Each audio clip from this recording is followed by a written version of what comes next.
Let us open our hearts today as we sing this song, and let us worship God through this song.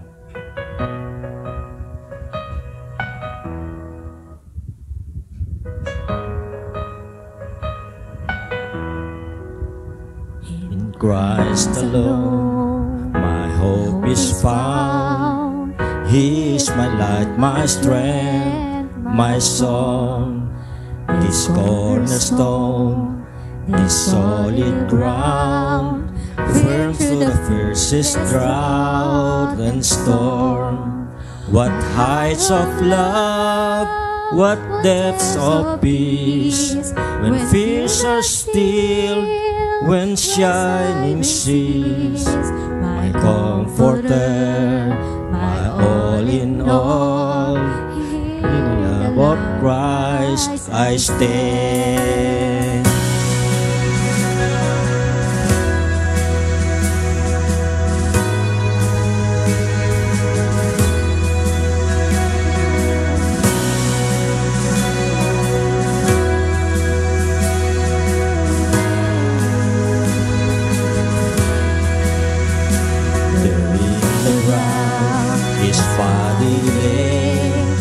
Light of the world by darkness slain, then bursting forth in glorious day, up from the grave he rose again. And as he stands in victory, sin's curse has lost its grip on me, for I am his and he is mine, bought with the precious blood of Christ.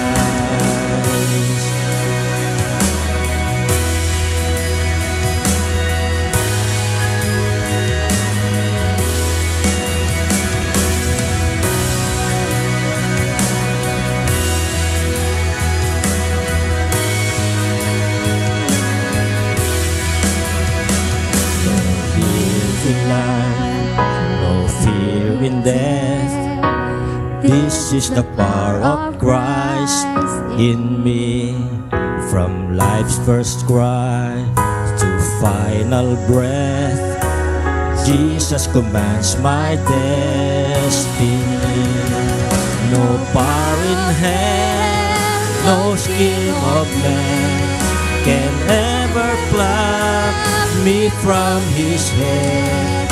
He returns, calls me home. Here in the power of Christ I stand.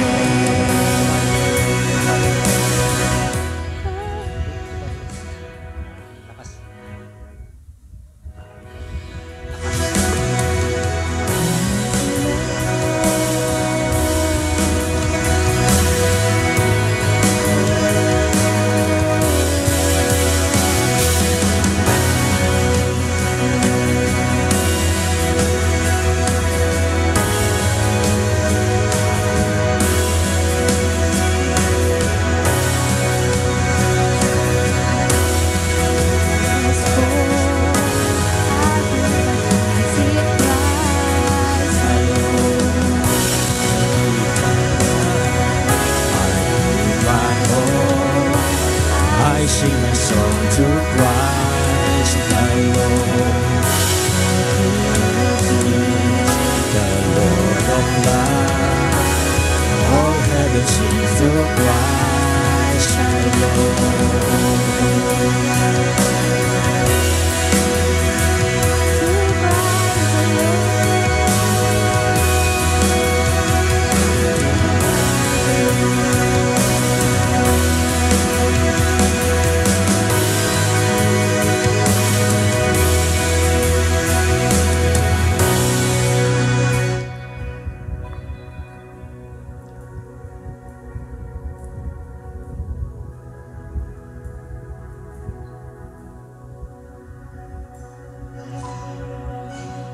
till he returns or calls me home.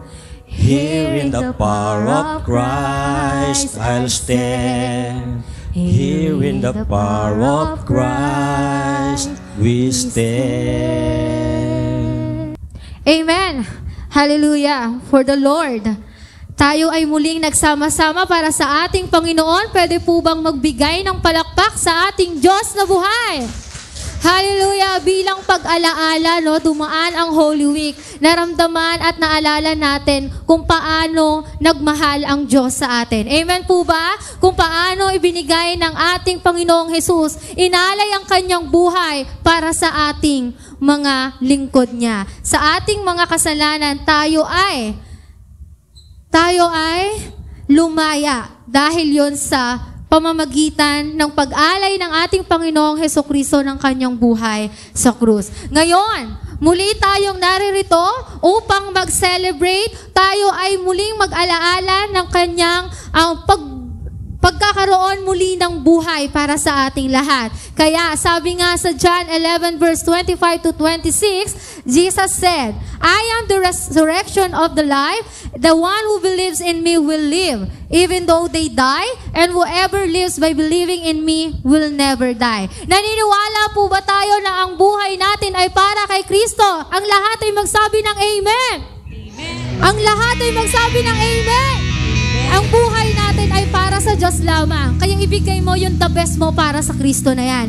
Naintindihan natin na ang buhay natin ay hawak niya at ang buhay natin ay binigay niya. At ang buhay natin ay lumaya dahil sa Panginoon nating Hesukristo. Kaya ibigay natin ang ating buong lakas. Tayo ay pumalakpak, tayo ay sumayaw. I-feel natin ang presensya ng ating Panginoon. Alisin muna natin ang mga bigatin, yung mga dala-dala natin problema sa buhay dahil sa panahon at sa araw at sa oras na ito, ang Panginoon lamang ang ating iisipin. Ang Panginoon lamang natin ang lalagay natin sa ating puso at sa ating isipan, sa ating buhay sa umagang ito. Amen po ba? Kaya tayo ay pumalakpak, umawit. Ang buhay ay sa ating Panginoon lamang. Amen!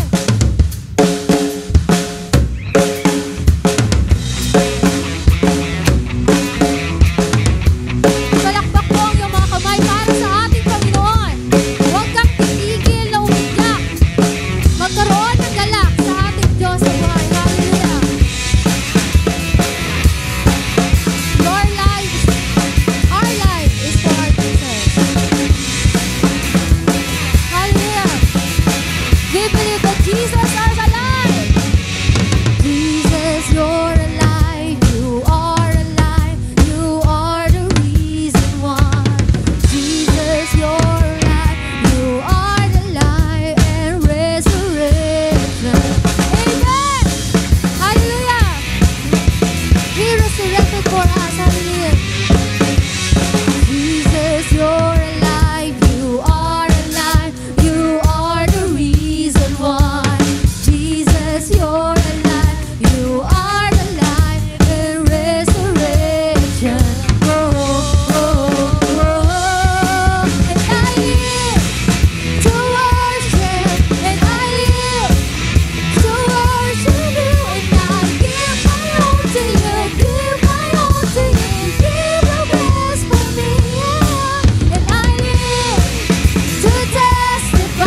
that Jesus is here right now. Hallelujah. Feel your presence, oh Jesus. Feel the heaven and earth.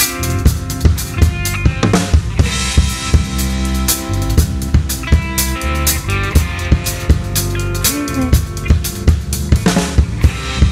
May your home be filled with dancing. May your streets be filled with joy. May injustice bow to Jesus.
God. Thank you for your body, Lord Jesus.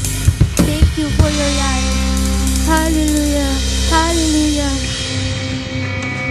And even in the darkness, Lord God, you are the only light that shine. Hallelujah. Salamat sa iyo, Panginoon, dahil hindi kami mabubuhay kung wala ka. Sa iyo ang buhay ng bawat isa. Sa iyo lamang kami, Panginoon, magtitiwala at maniniwala. In Jesus' name, hallelujah.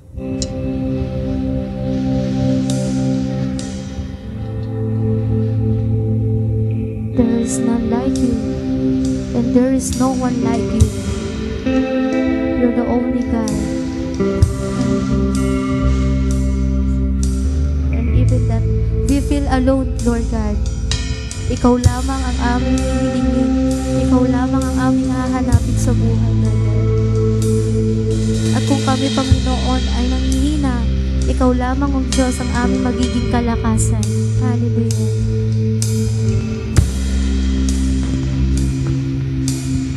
Our life is you. I was all alone in the darkest of night. You reached for me, pulled me into your light.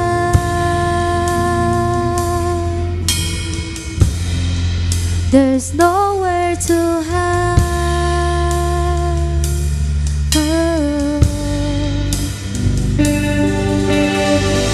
When there was no one else, you whisper in my ear, draw close to me, for I'm always near.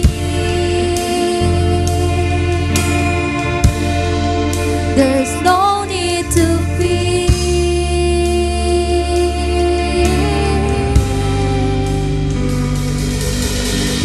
Jesus, there is none beside you. Jesus, there is no one like you.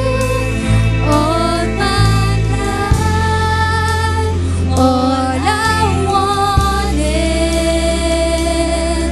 to know you more, Jesus, my Lord. Oh yeah.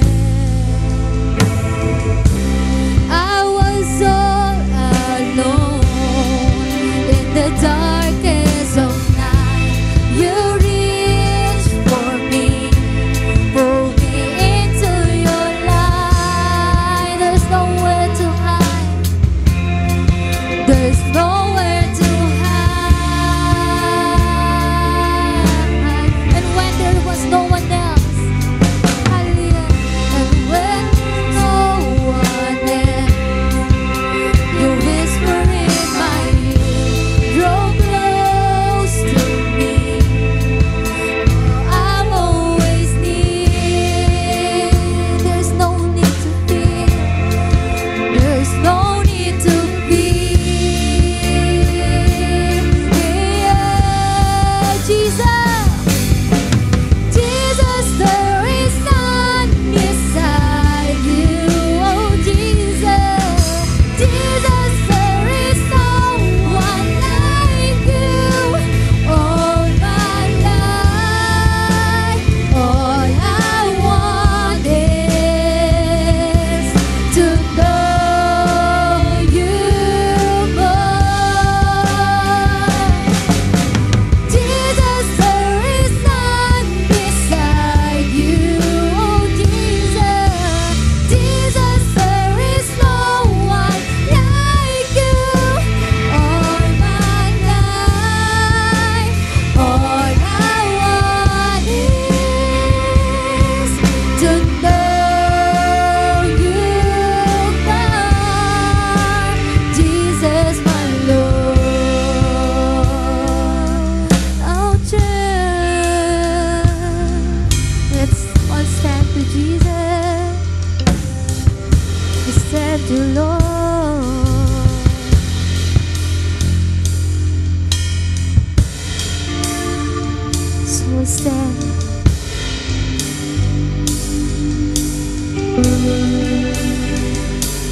So I stand before you and give my whole life, give my whole life to you.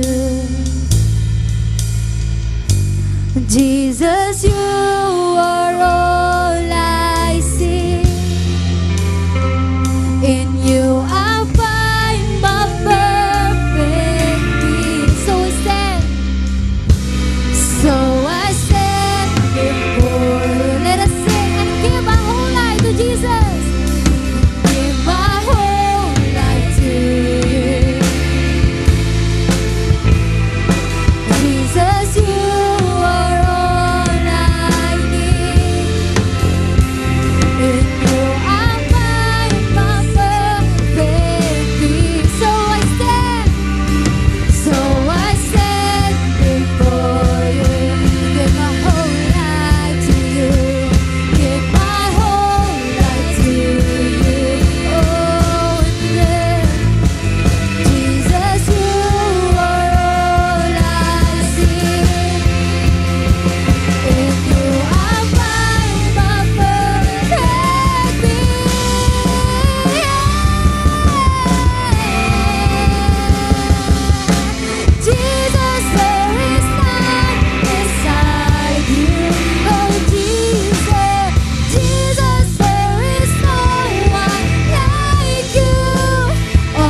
Jesus, my Lord. Oh, Jesus, my Lord. Oh, Savior. You are holy, oh Jesus.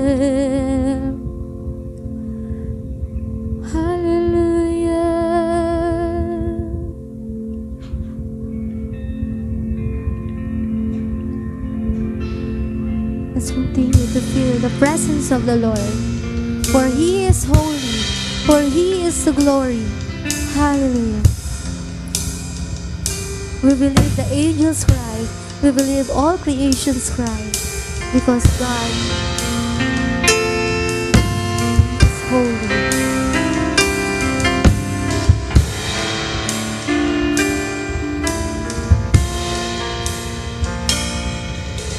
1,000 generations falling down in worship to sing the song of ages to the Lamb of the Lord. And all of God before us, and all we believe, we sing the song of ages to the Lamb.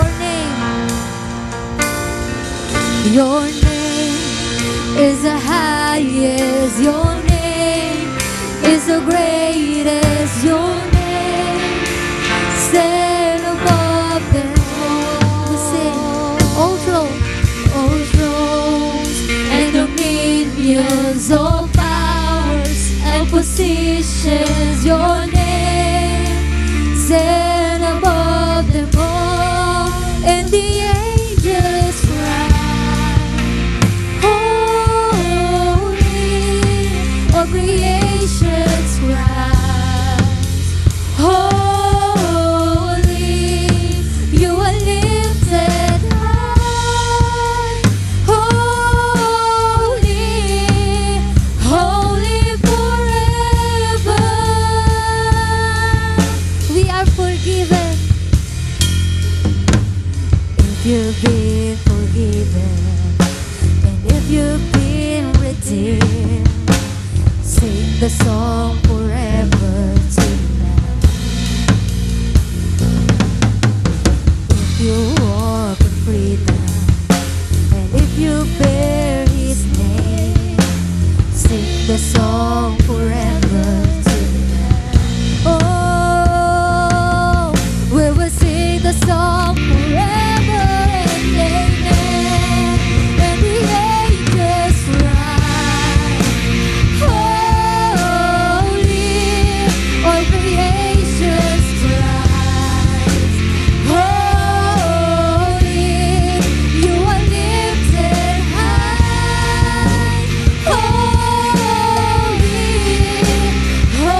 God be the glory. Good morning po. Dadako naman tayo sa scripture reading. Please rise po.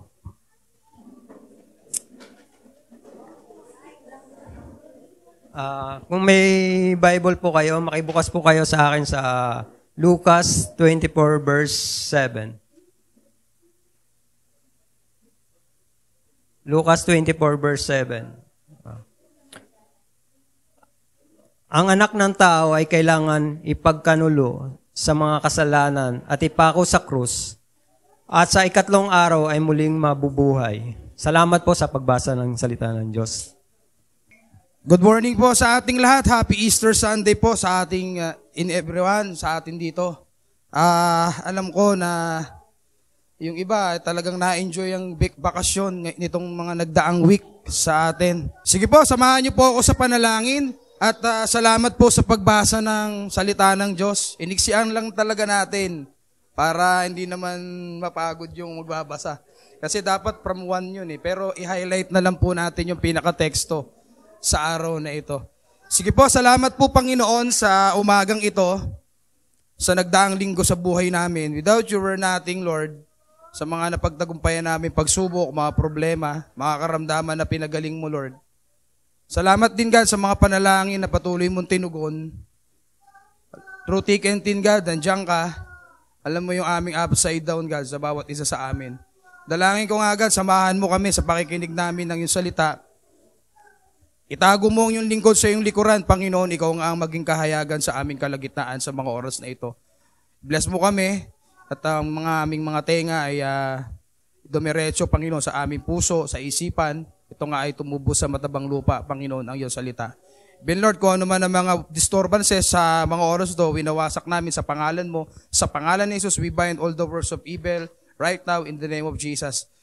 Go God, patuloy Lord na mag-ingat sa amin, maging doon sa mga kapatiran, mamaya na makakapakinig na yung mensahe. Lord, dalangin ko na ito'y makarating sa pintuan ng kanilang mga tahanan. Salamat po, Panginoon. Tinataas ka namin. Wala nang iba sa pangalan ni Jesus. Amen. Sige po, doon po sa binasa kanina, yun po talaga ay ang title po ng ating mensahe sa umagang ito, The Fulfilled Mission. Amen. Kung napapanood nyo po ang Mission Impossible, kung ako po kasi napanood ko na yung series mula part 1 nun, talagang napaka-imposible nung mission doon. Yung mga pinagagawa ni Tom Cruise, hindi naman natin kayang gawin yun eh.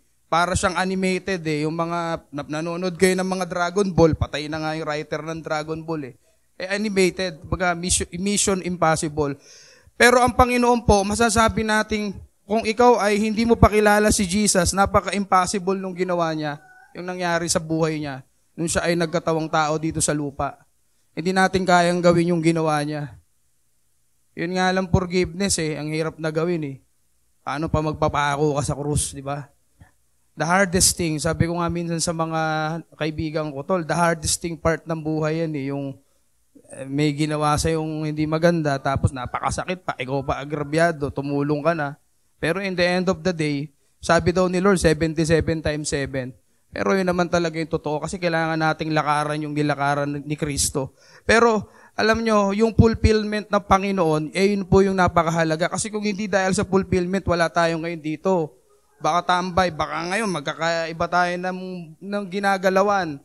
Magkakaiba tayo ng perspective tungkol kay Kristo. Baka siguro yung iba nasa sabungan, nasa inuman, lalo na ngayon, linggo, masarap ang pork chop, tsaka sisig, no? Yung iba naman nasa beer house, open na. Nung Friday, tsaka Thursday, malungkot, sarado lahat ng comedy bar, di ba? Pero dahil ngayon Sunday na, muling pagkabuhay, para doon sa ibang mga religious group, patay ang Kristo nila nung nakaraan. Kasi po, nung Wednesday, nandun kami sa isang client namin na, the church, nakatakip talaga yung mga idols. Wala kang makikitang mga idols nila na talaga nakatakip ng black yan. Parang malungkot yung kanilang church. Set up kami ng audio para sa kanilang event nga hanggang ngayon. Nakita ko, sabi ko malungkot. Iba pa rin talaga yung naliwanagan ka. Kasi alam mo yon, subukan mo. Takpan mo yung mata mo kahit 5 minuto. Kahit nga 1 minuto, parang hindi ka na inconvenient na sa'yo, hindi ka na komportable, di ba? Ganon din kapag wala ka kay Kristo, hindi ka komportable. Parang, Lord, maraming kulang parang tama ba itong nilalakaran ko? Parang naranasan nyo na bang, noon wala pong GPS, walang Google Map, walang Waze, pero ang bibigay lang sa'yo, address ng bahay, di ba? Basta sa dulo kami, sa extension, sa may tapat ng puno ng nyog, yun yung palatandaan ng bahay namin. Kaso pinutol na yung puno ng nyog. Sir, walang puno ng nyog. Maliligaw ka ngayon. Saan ba talaga? Kagaya namin, experience namin ni tatay, uwi kami ng Aklan, 2016, last 7 years ago. Naligaw, sabi niya, may puno doon, basta sa may puno tayo to bababa. Gaganon-ganon siya. Wala na yung puno, pinutol na. Sabi niya, saan na to? Galing kami ng Boracay, may minute akong client doon. Sabi ko, tay, Makato na. Ay, Makato, lagpas na to, lagpas. Baba kami ng van. Alam niyo yun, yung hindi niyo alam, out of nowhere kayo. Sabi ko, tay, kala ko ba katagtaga dito ka? 30 years na ako, ngayon lang ako nakauwi. Wala na pala yung puno na yung pinutol na. Tapos ang lapad na ng kalsada. Tapos yun, nakarating din kami. Pero ang bottom line, sa panahon natin ngayon, may Google Map, ba't ko mabanggit yung GCash? GPS, may Google Map, may Waze. Madali mong makita yung location. Parang ganon. Dati, ang hirap na out of nowhere, hindi mo makita. Napaka-impossible paano ko ma-reach si Jesus. Pero sa panahon natin, ang dami, nandiyan yung internet, isusubo na lang sa iyo, pwede kang pumunta kung saan-saan, alamin mo kung sino si Kristo, magtanong ka dun sa mga may experience para hindi ka maligaw. Nakakalungkot lang, dun sa iba nating mga kaibigan, kapamilya na nandoon pa, talagang blinded sila pa nung truth. And someday, sana yung pagiging posible mangyari para sa kanila. Kasi alam nyo, napaka-imposibleng i-reach sila. Pero kung sa Panginoon tayo, wala naman pong imposible. Amen? Palakpakan naman natin si Lord. Sabi doon, kailangang lakaran ng Lord yung pagiging tao niya para lang i-prove sa atin na siya lang ang makakapagligtas. Naniniwala po ba tayo na tayo ay maliligtas sa pamamagitan ni Kristo? Kasi yung iba, narinig lang nila. Sabi ko nga doon sa aming small group, doon kasi kami sa getting to know kay Jesus Iba kasi yung alam mo lang at inalam mo. Okay? Parang sa tao yan na kilala mo lang siya sa pangalan. Yung classmate mo, kilala ko yan. Si Godofredo, kilala ko yan. Pero hindi mo kilala yung pagkatao niya kung sino talaga siya. Yung ang kanyang personality. Ganun din. Sa pamamagitan ng alamin mo, getting to know him or her, malalaman mo kung sino siya. Pero kung alam mo lang, kilala mo lang siya, hindi mo talaga siya kilalang-kilala personally, okay? Sabi doon, dumating si Jesus sa point na talagang kailangan niyang i-portray yun, kailangan niyang lakaran, yung napaka-imposible pero nangyari. Dahil kailangan ito pa rin yung pinangako ng Diyos para sa atin. Sabi po doon, merong the 7 ways that Jesus Christ fulfilled His mission. Ano po ba yun? Merong 7 bagay na ginawa ang Lord, si Jesus, para po ma-fulfill ang mission na ito. Sabi po doon sa Matthew chapter 1, verse 23, maglilihi ang isang birhen. Sabi doon, number 1, He fulfilled by humble beginning. Pinulfilled ito ni Jesus sa pamamagitan po ng kanyang napaka-humble na simula. Okay? Sa paano? Sabi doon, maglilihi ang isang birhen, mag-iisilang na isang sanggol lalaki at tatawagin na itong Emmanuel. Ang ibig sabihin, kasama natin ng Diyos.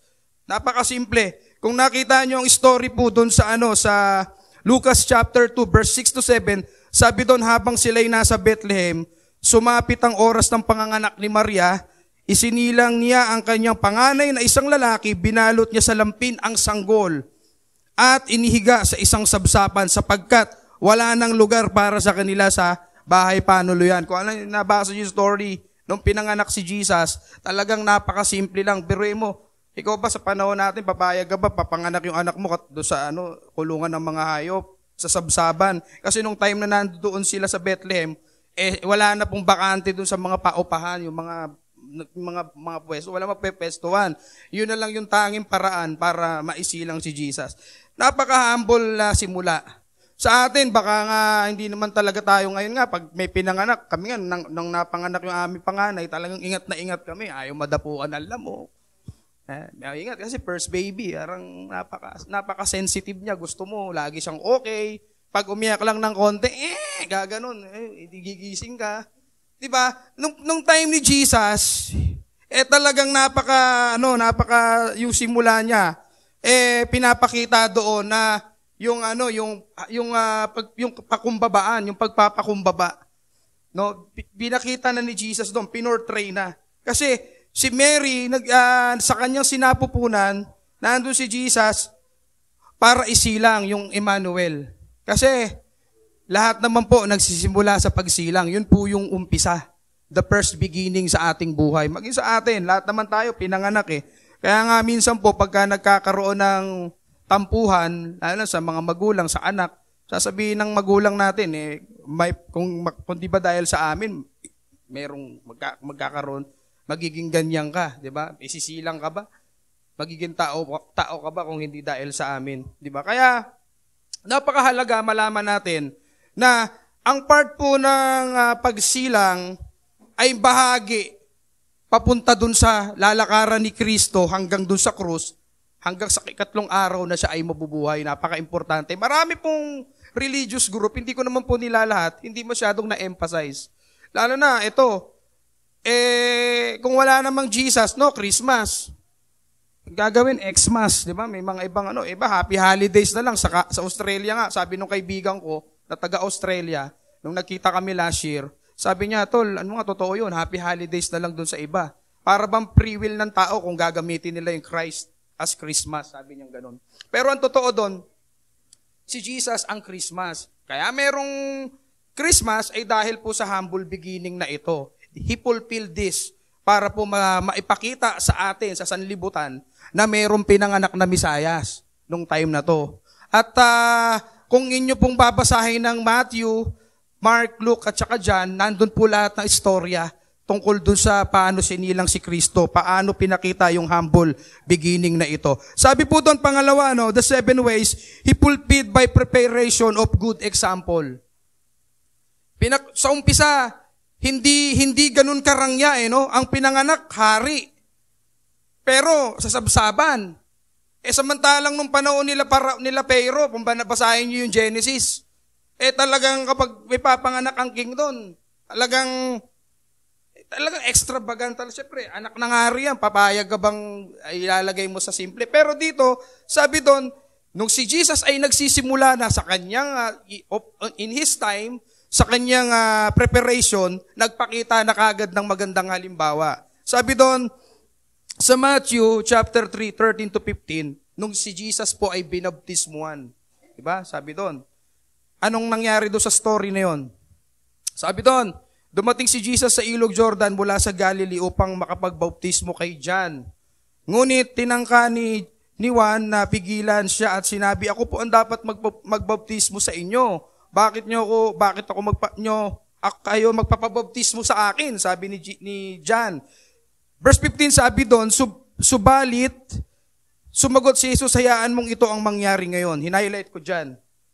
Sapagkat ito ang nararapat nating gawin upang matupad ang kalooban ng Diyos, kaya't pumayag din si John. Ibig sabihin, no choice si John.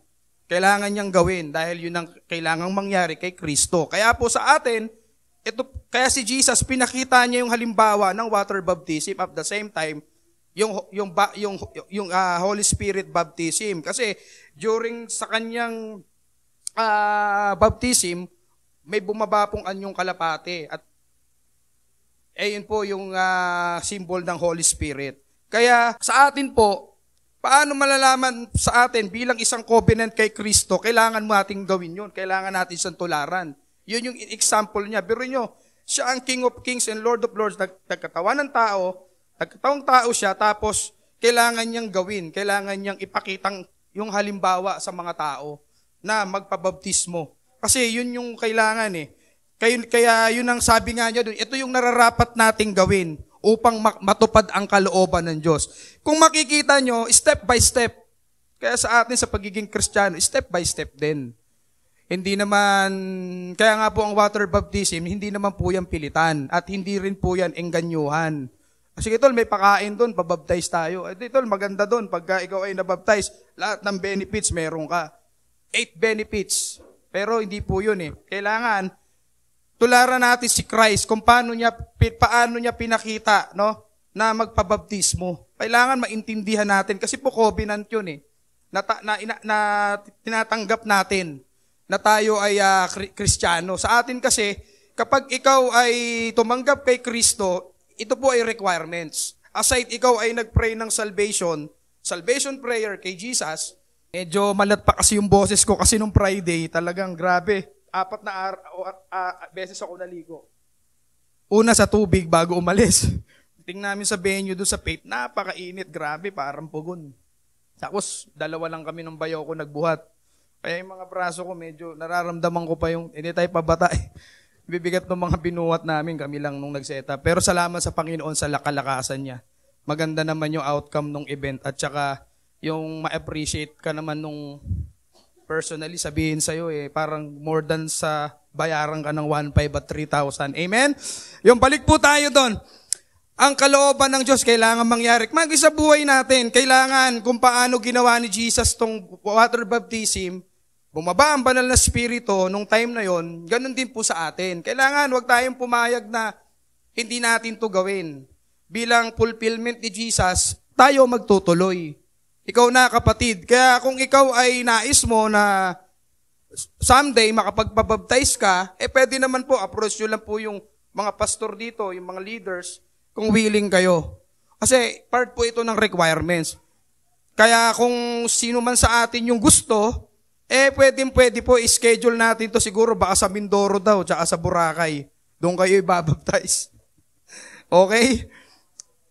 Kaya po doon, sabi nga doon, nung nabaptismuhan si Jesus, nung siya ay umahon sa tubig, sabi doon talagang nabuksan po yung durangawan ng langit. Bumaba po doon ang banal na spirito ng Diyos. Ganon din sa atin. Kapag binaptize tayo, yun po yung simbolo na in-accept mo si Jesus, kailangan i-open mo yung puso mo, yung buhay mo na, Lord, kasi ang nagsisimbolo to ng ng cleanse yung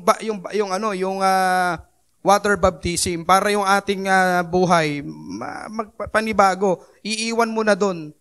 Kaya nga ito napakagandang halimbawa para sa atin na tularan natin kung ano yung nilakaran ni Jesus. Kailangan nating ipakita na Lord, gusto kong magkaroon ng covenant sa inyo. Gusto ko na magkaroon ng yung relationship kong maging deeper pa. Pero siyempre dapat paintindihan natin yung water baptism na to na ginawa ni Jesus. Ito po ay talagang sacred. Sa iba po, maraming story sa Bible na kung saan meron nga doon na nung naglalakad sila, doon na lang sa binaptize kung saan may tubig. Diba? Kasi nung time na yon sa ilog Jordan to nangyari. Doon talaga binabaptize yung mga tao. Pero marami doon nung time na yon talagang nangangaral pa si John.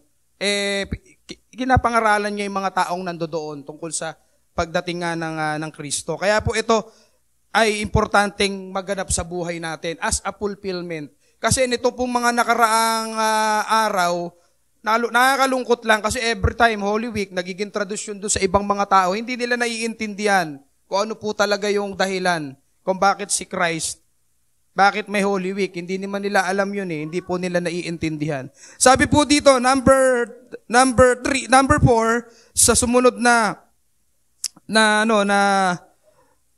he fulfilled as a preparation of good example. Sabi to number 3, he fulfilled by being faithful servant and leader. Amen? Pinulfill din yun ng Lord ni Jesus.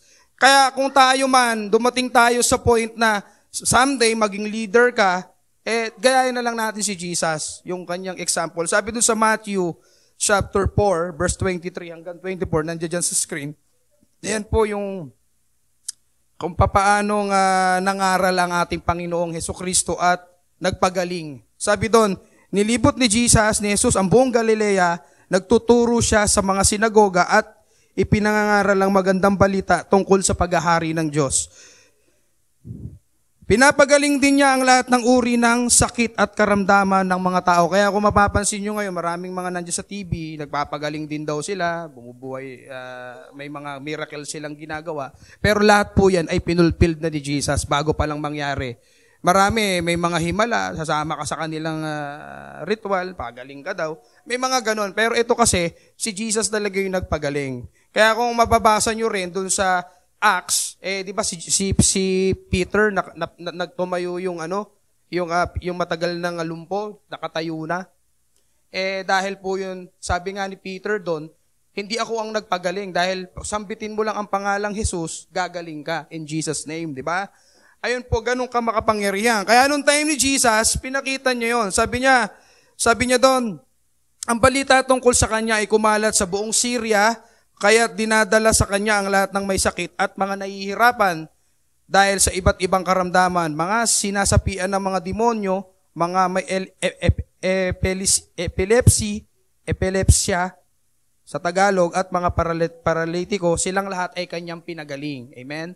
Ganun po ka-powerful si Jesus. Pinapagaling niya talaga lahat. Lahat po ng may sakit nun, mga sinaniba ng demonyo, pinapalayas niya. Ganun po ang pinakitang halimbawa ni Jesus bilang isang leader at discipler. Kasi sabi dito sa Matthew chapter 10 verse 1, ito po yung kung papaanong ang 12 alagad ay kanyang tinipon. Sabi doon sa chapter 10 ng verse 1, tinipon ni Jesus ang 12 alagad at binigyan sila ng kapangyarihan magpalayas at ng masasamang espiritu at magpagaling ng lahat ng uri ng sakit at karamdaman. Amen. Hindi lang sa kanya, nag-train siya, nag-disciple siya. Si Jesus ay magandang halimbawa ng isang discipler, mentor. Kaya nga alam nyo, sa 12 disciple, meron pa rin talaga nag-counterflow. Merong hindi sumunod. In the end of the road, out of nowhere, nag-self-pity, tinapos niya yung buhay niya. Diba? Si Judas. Kaya nga meron pong isang quotes no na si Judas nagkaroon siya ng mabuting leader, mabuting teacher, mentor. Tinrain silang lahat ni Jesus, pero ganun yung nangyari. Kasi ang problema naman kasi sa atin mga brother and sister, yung buhay natin. Dapat kung paano mong nakilala si Jesus, nag-i-improve ka, lumalalim ka. Hindi ka dapat palayo, dapat palapit ka. Dapat kung masipag ka noon, matyaga ka noon, talagang rain or shine, nandiyan ka, sana hindi ka nagpe-paid. Diba? Nakagaya ng music, pagkatapos na isang track, magpe-fade out yung, mapasok yung isa, sana maintain natin. Kasi si Jesus, hindi siya nagbago. Hanggang kamatayan, hindi siya nagbago. Kaya nakita yun ng 12 sa kanya. Kaya lang, dahil meron ngang nagkanulo para may ipako sa krus. Kailangan mangyari ang lahat eh. May magpakakanulo talaga sa kanya. Maski si Peter, nangyari yon. Kaya po, yung 12 disciple, part po yan. Naging part sila ng story ni Jesus. Maging sa atin, ito, tanungin natin sarili natin. Kasi sila yung mga nauna sa atin eh. Paano tayo magiging part bilang disciple ni Kristo? Yun ang tanungin nyo sa sarili nyo. Sabihin mo, paano nga ba? Diba? Na-fulfilled ni Jesus kailangan fulfilled mo rin natin. Alam nyo, ang importante naman sa atin ngayon, yung pagiging faithful servant muna. Kasi bago ka maging leader, dapat maging servant ka rin eh. Hindi yung, alam nyo, marami kasing ministry ngayon, namimili lang sila ng gagawin. Kung ano lang yung kaya nilang bigay sa ministry, yun lang. Sa ibang ministry, hindi na sila pwede. Pero si Jesus kasi, multitasking eh. Trainer, leader, lahat ginagawa niya. Hands-on siya. Kung saan-saan sila nagpupunta kasama yung 12 disciples. Kaya po, malaking bagay ito. Bilang isang Kristiyano, huwag tayong pumayag na hindi tayo makapag-disciple, kagaya ni Jesus. Kung paano po nagawa ni Jesus, ganun din tayo. Someday, sabi nga ng isang church dyan sa Ortigas, honor God, make disciple. Paano natin mapaparangalan si Kristo? Ganun din, to serve Him. And maging katulad niya, to be like Him. Diba?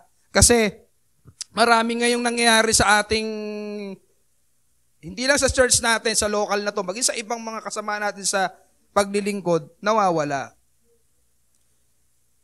Especially dun sa mga young professional, nawawala na sila. Sana hindi sila mawawala, bagkus madagdagan pa. Kasi ngayon ang goal ng Kamakop ay +1. Meron nga isang boy band, +1 ang pangalan ng banda nila. Yung kumanta ng Last Flight Out. Nung in-interview sila, sino yung +1 na yun? Si Jesus daw yun. Lagi nilang kasama kahit. Pero sa atin, gawin nating +1 yun. Pero magsimula sa atin. Tanungin natin sa sarili natin. Hindi naman forever mag-isa lang tayo. Kailangan maging 2 rin, 3 o higit pa. Sabi doon, nung si Jesus ay sinuga niya ang 12, talagang nandoon po yung promise. Nandun yung nakita, maraming outcome na nangyari dahil kasama nila, nagtiwala sila kay Kristo. Tayo po ba ay nagtitiwala kay Kristo na someday maging fruitful servant tayo at leader? Kanina, sabi dun sa devotion, it's all about serve. Serve the Lord. Paano? Maraming paraan para mag-serve. Hindi lang naman po dito sa pulpito. Kahit yan sa inuupuan nyo. Yung pagpunta nyo lang, malaking bagay yun. Para mapunuan natin yung gawain ni Lord. Yung mga bulsa natin, mas malaking bagay yun. Para magpatuloy yung gawain ng Panginoon. Amen? Minsan, pagka yun, big deal. Pero sa iba, hindi naman. Sabi doon, pang-4, he fulfilled by unending sacrifices. Amen? Nung Biyernes Santo, nung Good Friday, ang dami nating napanood sa TV. Nagpapako sa krus, nagbilitensya, nag-alay lakad. Hindi na natin kailangan gawin yon. Kasi ginawa na ni Jesus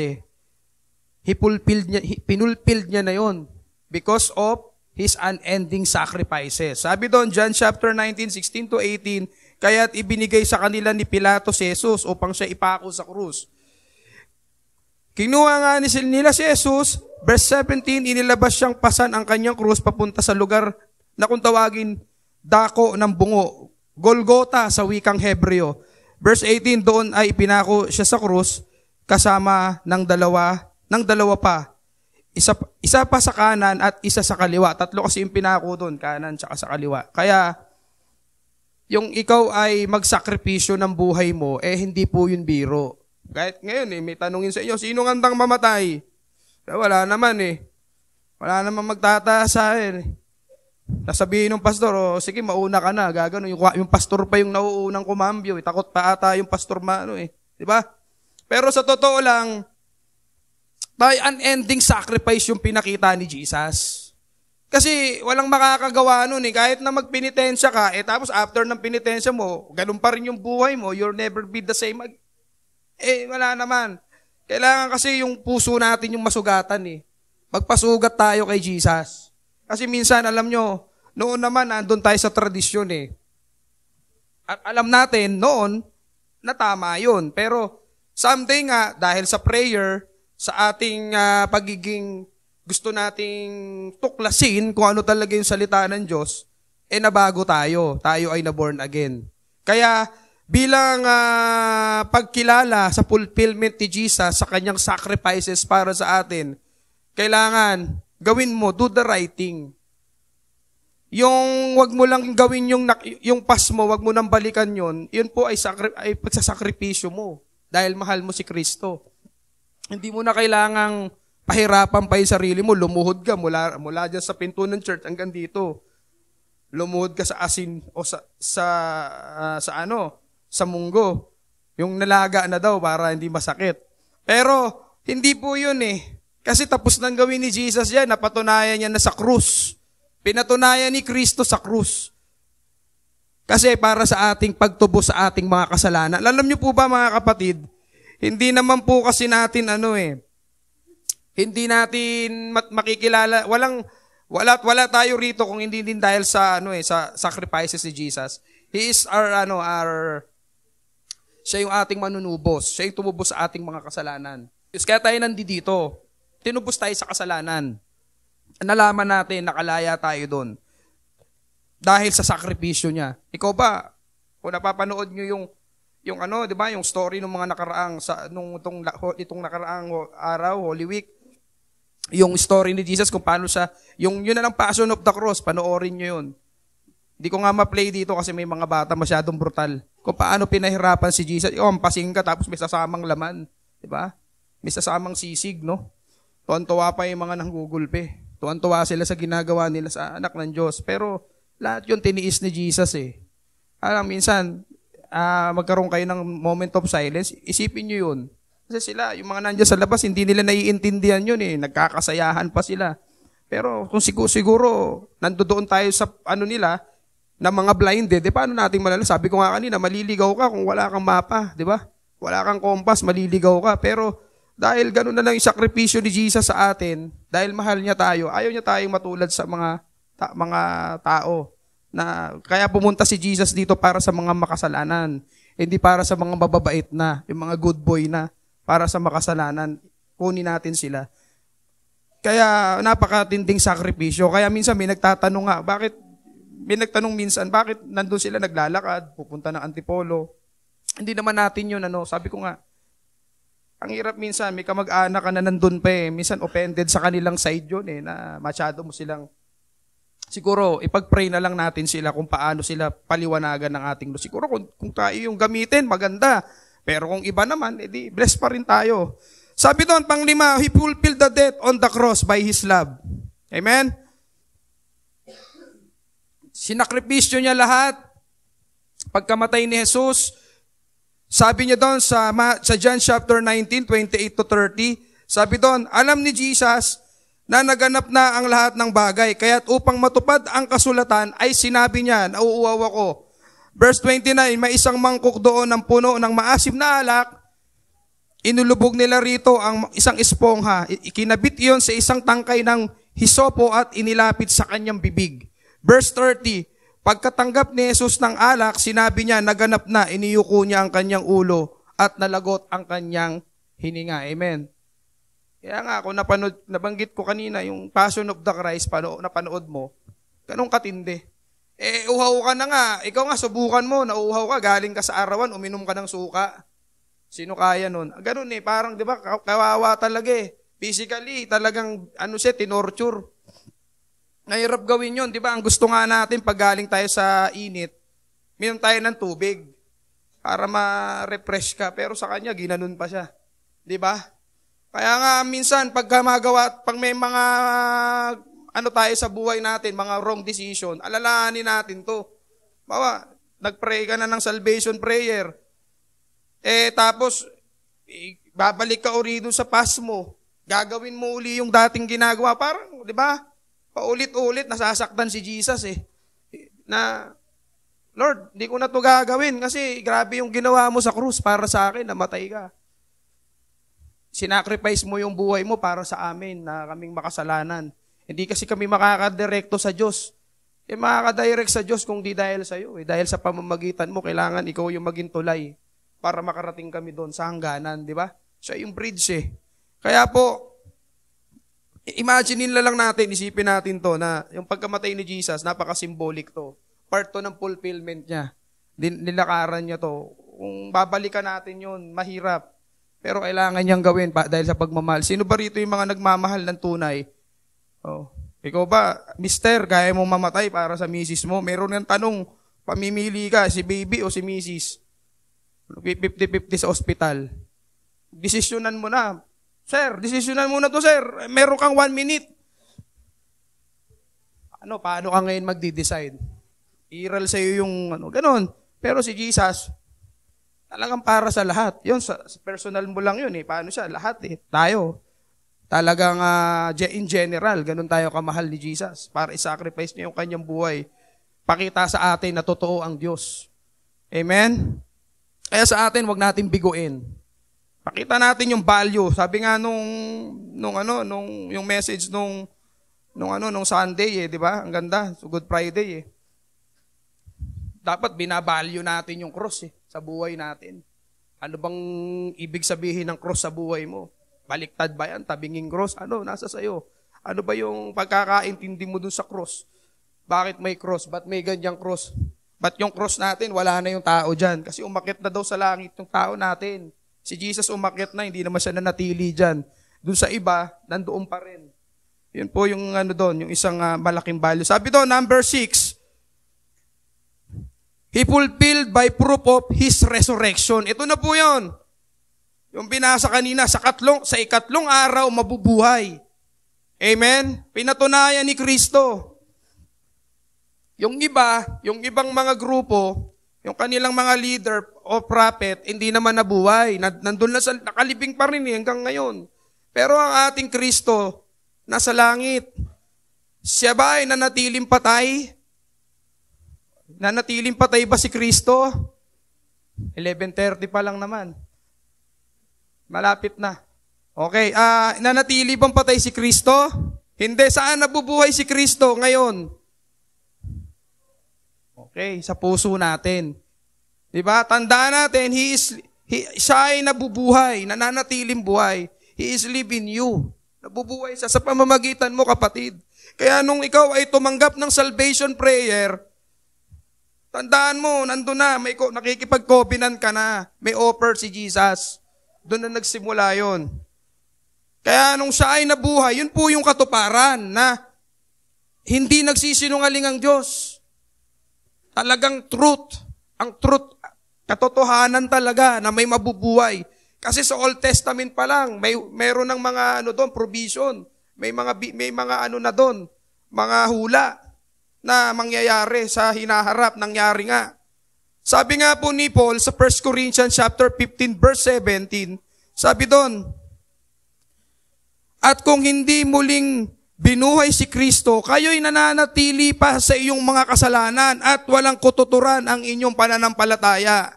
Diba? Kung hindi po, without the resurrection, wala tayo. We are useless.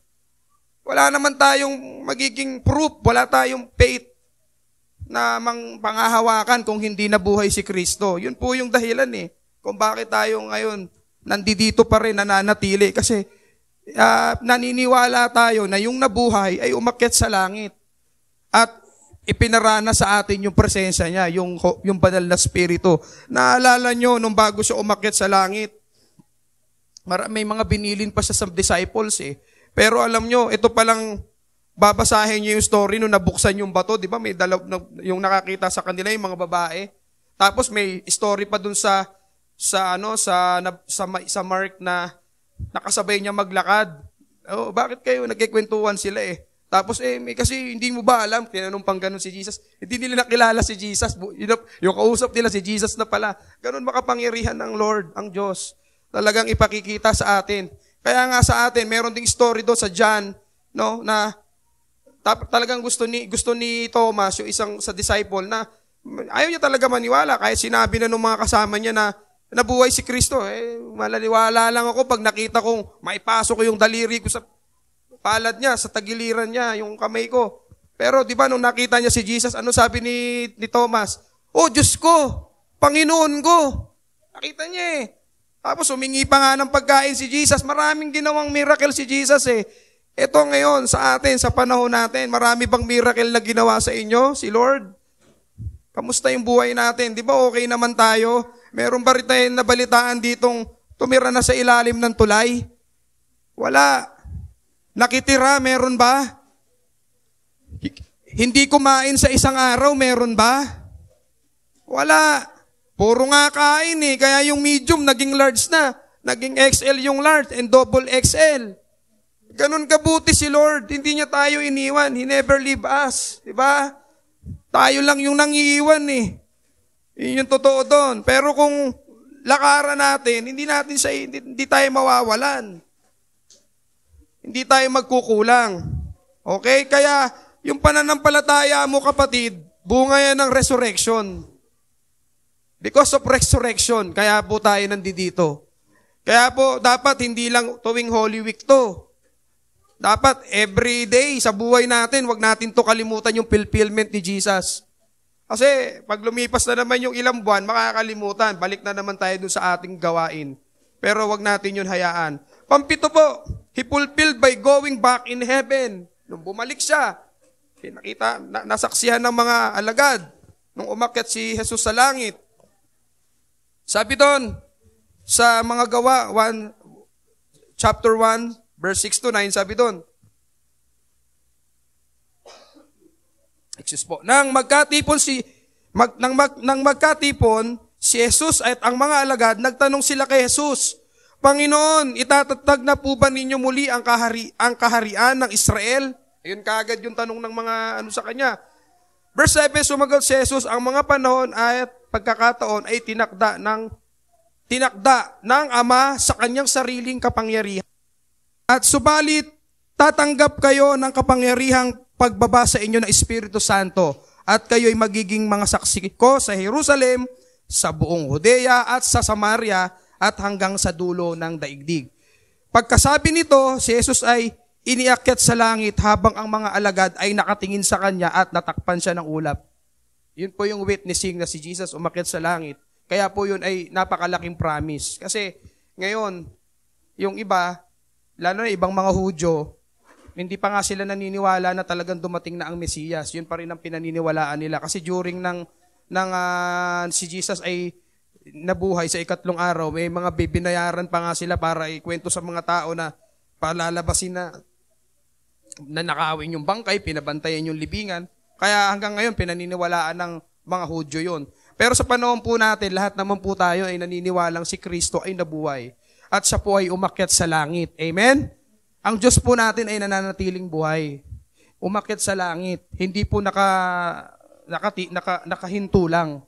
At ang alam ng iba, nanatiling nakapako. Hindi po. Nabuhay at umakyat. May pinangako. Nabanggit ko na nga kanina yung mga pinangako sa atin. Yung Holy Spirit, ayan po yung ating kasama. Kasama araw-araw. Yung banal na Spirito. He is our guidance. Amen? Sabi doon, Jesus is coming soon. Natin tapusin. Yan yung pinangako niya, yung pagbabalik, yun yung hinihintay ng bawat isa, yung kanyang arrival, yung kanyang pagdating. Alam niyo po ba yung pumunta kayo sa airport, meron kayong, di ba may pangalan pa nga, para pagdating nung hinihintay mo, alam na ikaw yun. Tapos magyayakapan sila, 30 years sila di nagkita. How much pa kaya to si Jesus pag bumalik? Paano natin siya i-welcome, sasalubungin? Umakyat sa langit, babalik siya. Yun ang pangako niya. Sabi nga sa alagad, ako ay babalik. Ako ay kasama nyo. Sabi nga doon sa Matthew chapter 28, ako ay kasama nyo. Hanggang sa, di ba? Hanggang sa wakas. Hanggang sa kahuli-hulihan, kasama natin si Jesus. Hindi po, tutuparin niya yun. Kaya nga ngayon, ba't hindi pa bumabalik si Jesus? Kasi marami pa tayong kailangang kompletuhin. Kompleto na ba kayo? Tayo? Yung ating mga mahal sa buhay, kamag-anak, hindi pa naman Hinihintay pa po natin yun, yung tamang panahon, na yung panalangin natin para sa kanila ay mangyari. Dito ko po tapusin. Sabi ito sa Pahayag chapter 22, 12 to 13, at sinabi ni Jesus, makinig kayo, darating na ako, dala ang mga gantimpalang ibibigay sa bawat isa ayon sa kanyang ginawa. Ako ang Alpha at ang Omega, ang una at ang huli, ang simula at wakas. He is the beginning and the end. Wala pong iba. He is the Alpha and Omega natin. Siya yung nagsimula, siya rin po yung magtatapos. Kaya sa atin, sikapin po natin na ipakita natin sa Lord na, Lord, hindi ako susuko. As long as nandito ako, natili tayong buhay, mag-serve tayo sa Panginoon, kung ano yung pwede nating gawin para sa kanyang kingdom, gawin natin. Hindi lang para sa local church, kundi para po sa kingdom, sa community. Maging part tayo ron. Huwag sana tayo magbago.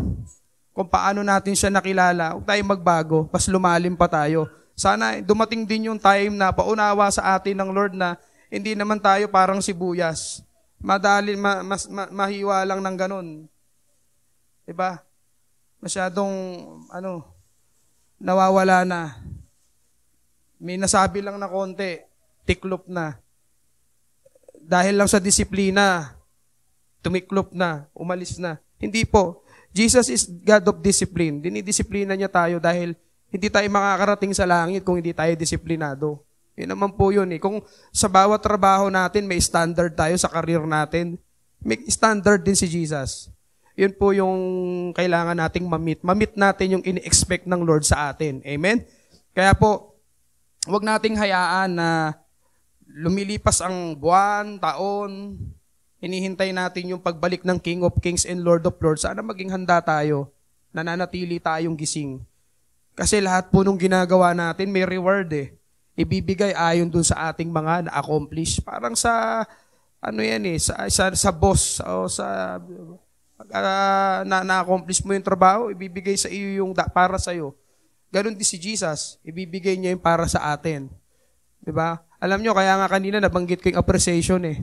Kasi alam nyo, masarap yung ma-appreciate din yung ginagawa mo, lalo na mahirap yung ginagawa mo. Itimplahan ka lang ng kape, bigyan ka ng tubig eh. Kahit di ka bayaran ng 1,500, 3,000, okay lang eh. Kasi nakita mo yung warm niya sa'yo, yung appreciation niya doon sa trabaho mo.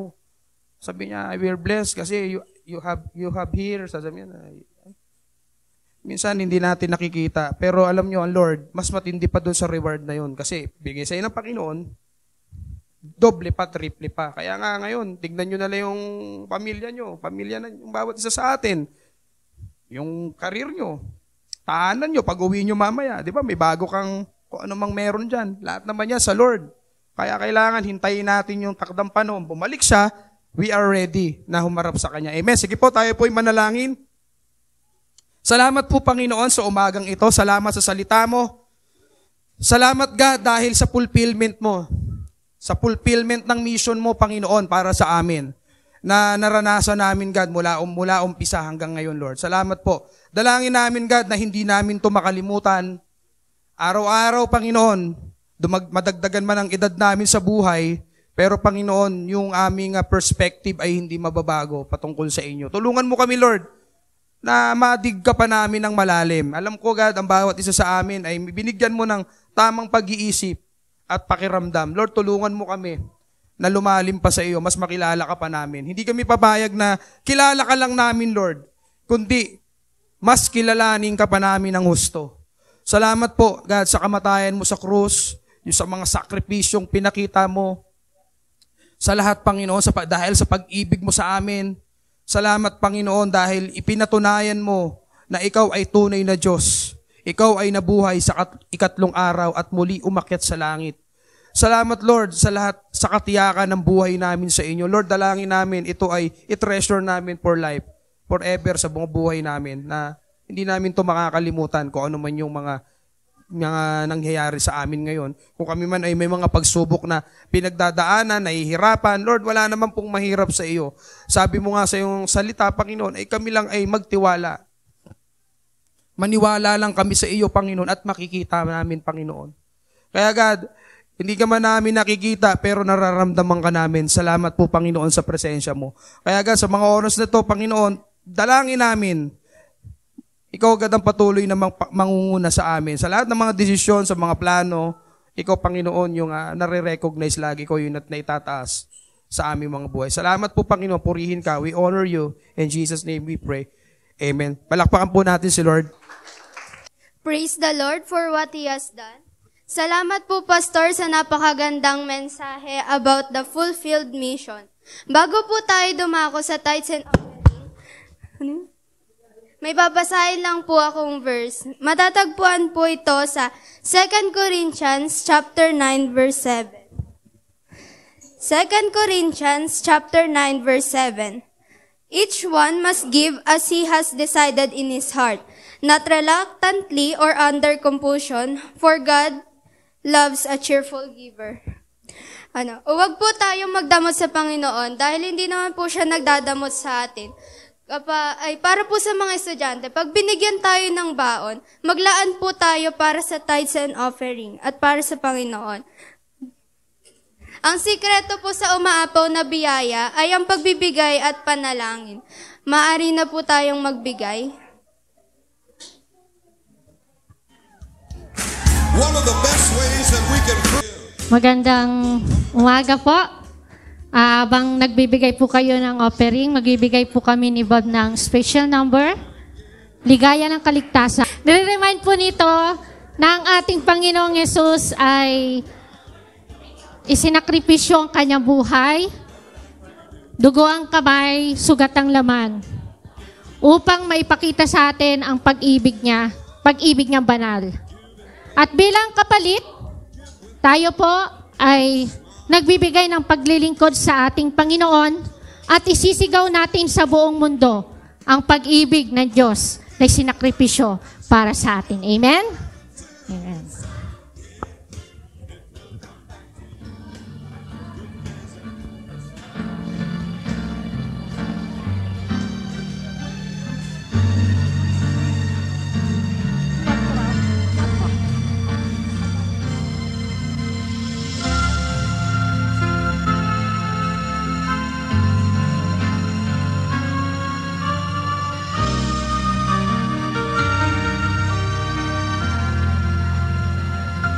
Sa duguan kamay, sa sugatang laman, binihayag niya'y walang imot na pagmamahal.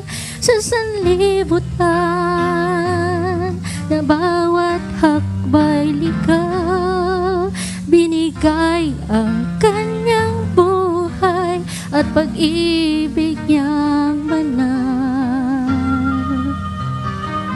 Kanino pa matatakot? Kanino pa masisindak?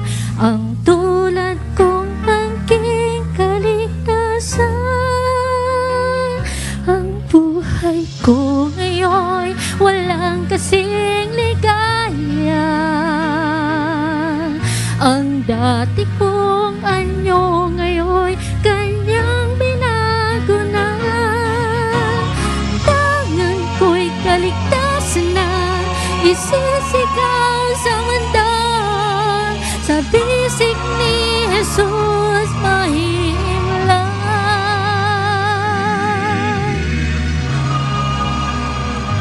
ang puso ko.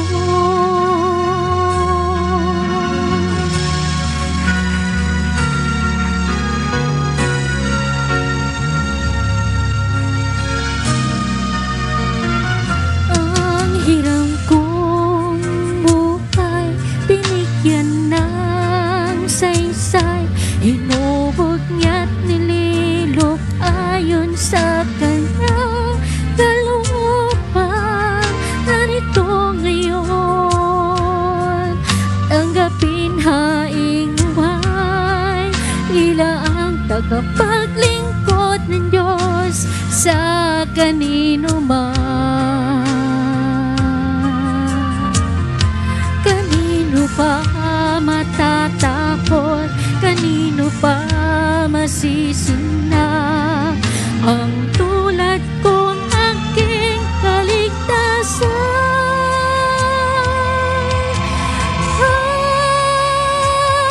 Ang buhay ko ngayon walang kasing ligaya. Ang dati kong anyo ngayon kanyang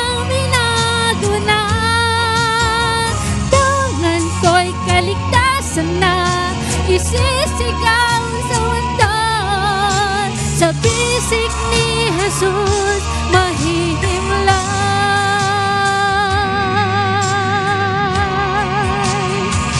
ang puso ko. Ang buhay ko ngayon walang kasing ligaya. Ang dati kong anyo ngayon kanyang binago na. Tangan ko'y kaligtasan na, isisigaw sa mundo. Sa bisig ni Jesus mahihimlay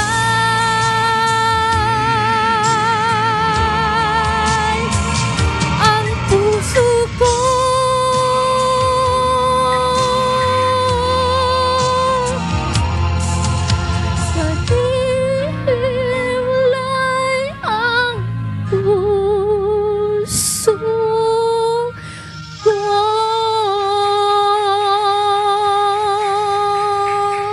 To God be the glory. Tayo po'y manalangin.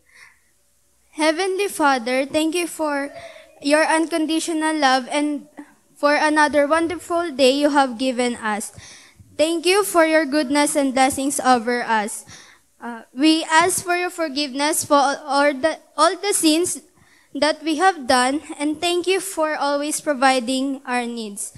Pinapanalangin ko po itong tithes and offering na magamit sa pangangailangan ng church. I-bless niyo po ang mga nagbigay, ganun rin po ang mga hindi napagbigay. Alam niyo po kung ano ang laman ng kanilang mga puso. Patuloy niyo pong i-provide ang pangangailangan ng bawat isa at ng bawat pamilya. Thank you for your source of blessings. And help us to remember all your sacrifices and your great love for us. In Jesus' mighty name, we pray. Amen. Okay, good morning everyone. Para po sa ating mga announcement and acknowledgement, we would like to acknowledge everyone who are here today. Maraming salamat po sa inyong pagparito at maligayang ano nga pa tawag doon? Pasko ng pagkabuhay. Yan. Maligayang araw ng pagkabuhay. No? Today is Resurrection Sunday and we rejoice and we celebrate yung pong katagumpayan ng Panginoon sa kasalanan at kamatayan. At dahil dito, ang ating po mga pananampalataya ay hindi nawala ng kabuluhan. Okay? So this morning, ina-acknowledge po natin ang ating mga kapatiran na nanguna sa atin sa ating pong pananambahan. Simula po sa pagsisimula kanina, pinangunahan po tayo ng ating praise and worship team. Feeling ko nga kanina, nandun tayo sa City Harvest Church. No? Wow naman. So, praise God, no? Sa panguna po ng ating mga worship leader, si Monica, at ang kanyang backup, si Ate Lay at si Vanessa. No? At syempre, yung ating mga musicians, yung Taton Brothers at si Pastor Vlad. No? Sila po yung mga nanguna sa atin sa pag-aawitan. And of course, during the worship service, sa scripture reading, si Job Galito. At sa call to offering kay Micaela Obmerga. At sa ating speaker, Pastor Vlad Venus. No? So, praise God sa mga kapatiran na ito na nanguna sa atin at ginamit ng Panginoon sa ating pananambahan sa umagang ito. So next Sunday, ito po naman po yung ating mga assigned leaders for next Sunday. Sila po yung mga tatayo dito sa harapan for the program sa ating worship service. Ito po abangan natin, no? Kaabang-abang ito. Scripture reading, si Robic Malam.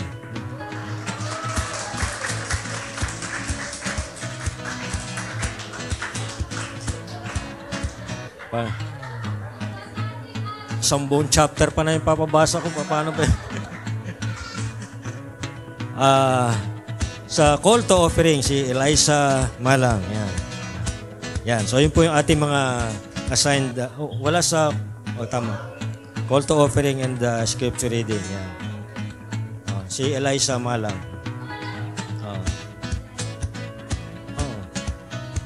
Eliza. Hindi Eliza.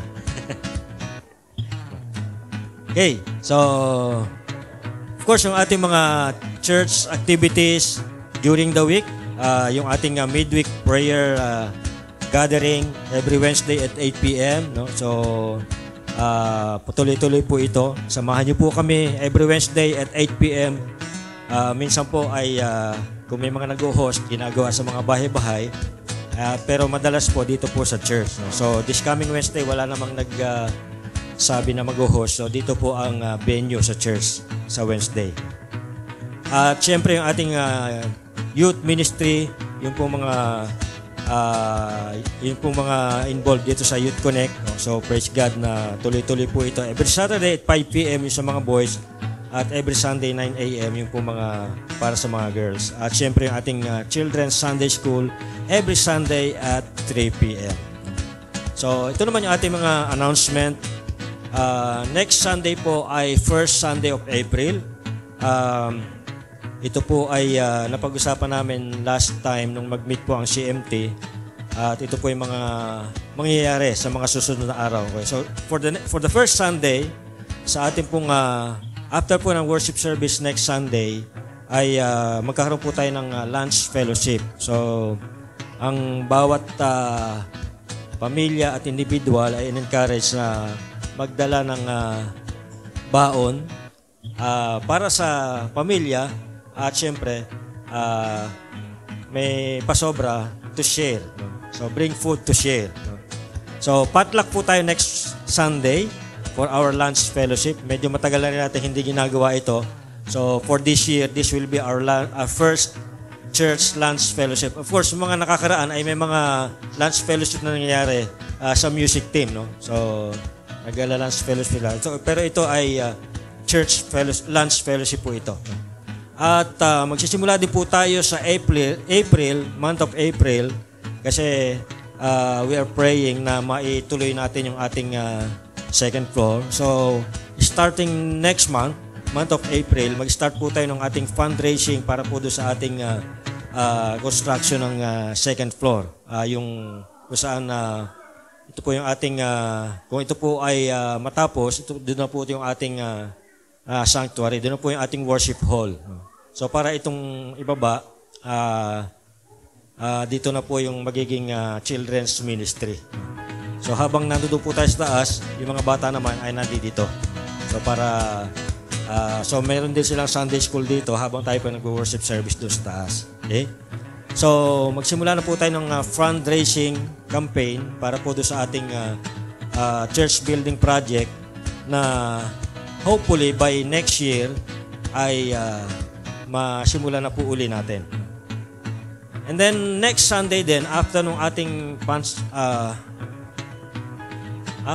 after service ito, before lunch fellowship, yung natitirang time between our worship service and lunch, magkaroon po tayo ng small group. Yung mga youth kasi, nag-small group na sila during yung kanilang Youth Connect. So ito ay para sa mga men, women, at sa mga young professional. Youth and young professional. Kasi yung mga nando sa Youth Connect ay usually mostly ay mga young teens. So, pauwi na natin yung mga young teens, naiwan yung mga ay may lunch fellowship pa pala, no? So, standby lang muna kayo diyan habang nag-small group kami, no? At after ng small group, sama-sama tayong magla-lunch, no?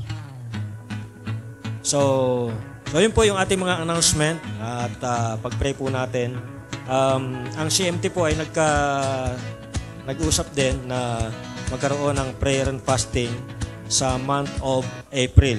Kung matutuloy po ay baka April 9 or 10 kasi parehong holiday yon, or kung hindi naman yung first Saturday ng May 4.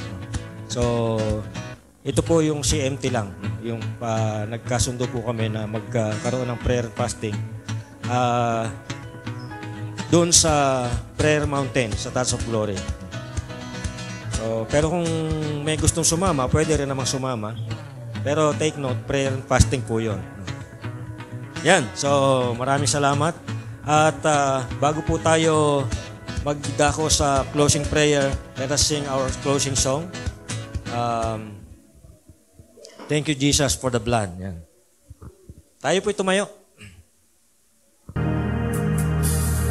I was a wretch. I remember who I was. I was lost. I was blind. I was running out of time. Sin separated. The reach was far too wide. But from the far side of the chasm, you held me in your side. So you made a way across the great divide. Left behind heaven's throne to build it here inside. And there at the cross you paid the debt I owe. Broke my chains, freed my soul. For the first time I had hope. Thank you, Jesus, for the blood applied. Thank you, Jesus, it has washed me white. Thank you, Jesus. You have saved my life. Brought me from the darkness into glorious light.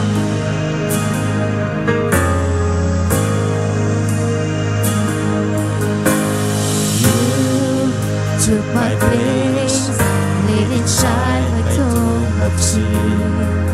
You were buried for 3 days, but then you walked right out again. And now death has no sting, and life has no end. For I have been transformed by the blood of the Lamb. Thank you, Jesus, for the blood applied. Thank you, Jesus, it has washed me white. Thank you, Jesus, you have saved my life. Brought me from the darkness into glorious light.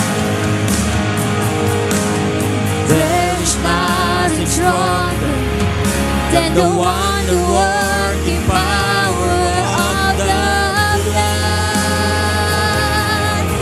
The blood. The call is sounding, daughters. We are ransomed by our Father through the blood. The blood. There is nothing stronger than the wonder-working power of the blood. The blood. The call of sons and daughters. We are ransomed by our Father through the blood.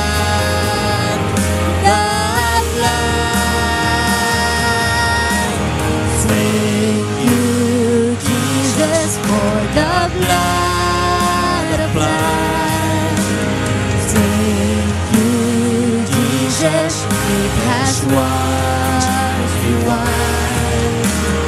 Thank you, Jesus, you have saved my life.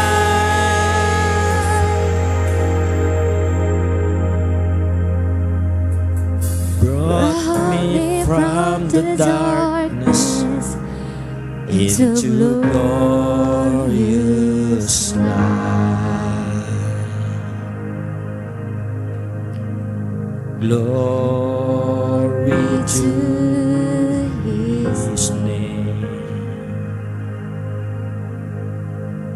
Glory to His name. there to my heart was the blood applied. Glory to His name. Iyo ko ating mga ulo, manalangin na po tayo sa ating closing prayer. Hallelujah. Panginoon, salamat po Panginoon sa umagang ito, sa lahat ng ginawa mo sa amin mula kaninang umaga, sa aming paggising hanggang sa mga oras na ito, Panginoon. Nararanasan namin ang presensya mo, ang kabutihan mo sa amin. Salamat Panginoon na hindi mo kami iniiwanan, pinababayaan Panginoon araw-araw sa aming pamilya, mahal sa buhay. Salamat po. Pagino sa mga katagumpayan, sa mga opportunity na dumating sa bawat isa, salamat po. Pagino sa mga desire ng aming puso na binigay mo sa mga panalangin, Lord, na patuloy mong tinutupad at tutugunin pa. Salamat, Lord. Pagin sa mga pagsubok na aming napagtagumpayan, nalagpasan, salamat din, God. Sa mga karamdaman na pinagaling mo sa pangalan mo, salamat din, Panginoon. Ang lahat ng yan, God, ay na-appreciate namin. Dalangin ko, Panginoon, na hindi lang tuwing Holy Week maranasan namin. Hindi lang Holy Week, God, ay doon ka lang namin naaalala ng malalim pa. Kundi araw-araw, God, sa pagmulat ng aming mata, Nagpapasalamat kami palagi sa iyo dahil sa lahat ng ginawa mo sa amin. Na mahirap man ang buhay, pero dahil kasama ka namin, lahat, Panginoon, ay kakayanin. Salamat po dahil hindi kami nagkamaling tinanggap ka sa buhay namin bilang Kristo, tagapagligtas, na buhay sa ikatlong araw at muling babalik. Salamat po, Panginoon, dahil maliwanag sa amin ang lahat. Dalangin ko, Panginoon, ang bawat isa sa amin, ang aming kanya-kanyang pamilya ay samahan mo, ingatan, mga mahal namin sa buhay, aming mga magulang, mga anak, apo, ingatan mo, Panginoon, ang aming mga karir sa mga nagtatrabaho, mga professionals, mga may business, even sa mga estudyante. Lord, gabayan mo kami sa araw-araw namin pakikisalamuha araw-araw sa pagbiyahe, sa mga nagdadrive, mga nagkukommute. Ingatan mo kami, God. Cover us with your holy blood, Lord. Na makapunta kami sa aming mga destinasyon na maayos. Lord, ma-enjoy namin yung summer kasama kapiling aming pamilya, Lord. Maging ang inyong gawain, ang inyong ministry, Lord. We pray na hindi kami magbago, hindi kami mapagod sa paglilingkod sa inyo. Kahit na walang bayad, kahit na wala kaming nare-receive physically, pero Panginoon, lahat ng yan rewarded para sa iyo. Ikaw ang mahalang magbabalik sa amin. Dahil God, ang aming pagkatawag mo sa amin, God, ay priceless. Hindi kami titingin doon, Panginoon. Dahil lahat, God, ng favor ay binigay mo na sa amin, God. Salamat po. And we pray, God, sa buong isang linggo na dadaan sa amin, God, ingatan mo kami na nawa maging blessing kami sa ibang tao na makakasalamuha namin. Tulungan mo rin kami na maging susi para mapaunawa namin sa kanila. Kami ay maging daan para sa kanilang kaligtasan. Tulungan mo kami, maging instrumento kami para sa kanila na maikwento namin yung buhay mo sa ibang tao, Panginoon. Salamat, God. Ingatan mo kami, even ang aming church. Lahat ng ginagamit mo sa gawain ito, ang mga pastor, ang CMT, and all the workers, Panginoon, ministry na aming ginagawa, Panginoon, hinahandle. Lord, cover us. Ikaw, Panginoon, ang magbigay sa amin ng wisdom, Panginoon. Tulungan mo kami, God. Even, God, sa aming mga kaibigan, mga kapitbahay, mga kamag-anak, Lord, na alam namin na hindi pa nila kayo nakikilala at sila ay slave pa. Lord, we pray for them na someday kung kami ay gamitin mo instrumento, Lord, para sa kanila, naniniwala kami, God, na maraming magbabago, Panginoon. Kami ay magiging bahagi, Panginoon, ng +1, God, sa aming denomination. Alam namin, God, kung kalooban mo, hindi lang naman isa o dalawa o tatlo. Tapos kung kalooban mo, Panginoon, mag-instrumento kami para sa iba, Panginoon, na wala pa sa liwanag. Kami yung magdala sa kanila sa liwanag, Lord. Give us strength and wisdom, God, in everything that we do, God. Maging blessing kami, Panginoon. Maging good example kami sa iba, God. Makita ka sa aming buhay, sa pamamagitan namin, Panginoon, na kinananatili kang buhay. Makita iyon sa amin. Salamat, Lord. Purihin ka. Ingatan mo kami, maging sa aming paglabas sa pintuan yan ng gawaing ito, Lord. Samahan mo kami sa aming mga kanya-kanyang tahanan. Ingatan mo kami, Panginoon, at gabayan. Bauli namin, Panginoon, ang biyaya at pagpapala, Lord, na nang bumula sa inyo. Salamat, God. Hallelujah. Purihin ka, God. Dismiss us with your blessing in the name of the Father and the Son and the Holy Spirit. In Jesus' name we pray. Everybody say amen. Palakpakan po natin si Lord. And happy Easter Sunday po sa bawat isa. Amen.